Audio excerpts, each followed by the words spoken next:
ang mahigpit na binabantayan ngayon ng mga health expert matapos na magdeklara ng outbreak nito sa may southern India. Ito ang tinatawag na Nipah virus na ayon sa mga eksperto ay unang natuklasan sa Malaysia noong 1998. Ayon sa infectious disease expert na si Dr. Rotjin Solante, sinasabing nakukuha ang Nipah virus mula sa fruit bat o isang uri ng paniki na pwedeng maipasa sa tao. At isa sa tinitingnan ngayon ng mga eksperto ay ang posibleng human-to-human transmission ng virus na siyang nakikitang dahilan sa pagdami ng mga nagkakasakit sa India.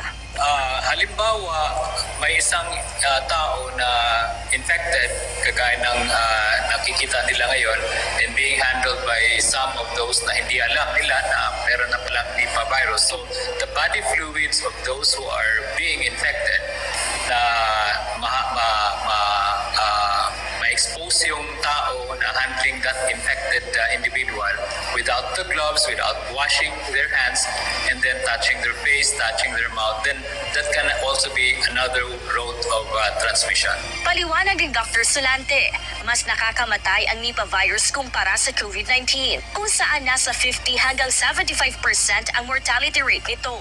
Ibig sabihin, 4 sa bawat 5 tinatamaan ng Nipah virus ay namamatay. Isa sa mga characteristic ng Nipah virus is that it will really be fatal because of its ability to infect the brain. No? So grabe, kaya kayo mga Pilipino, mag-ingat tayo mga kababayan. May bagong virus naman sa India.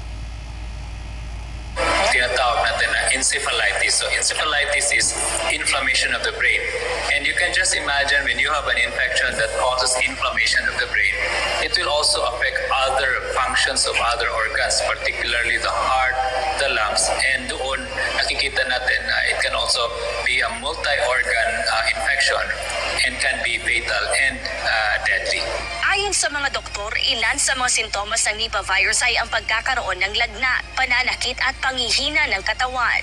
Gayon din ang matinding pananakit ng ulo at madalas na pagtulog. Maaari rin itong humantong sa biglaang pagtigil sa pag-function ng baga at puso ng isang tao. There's no treatment. No? So walang gamot to, walang antiviral, wala talaga dapat na gamot dito na pwedeng makasave ng life. No?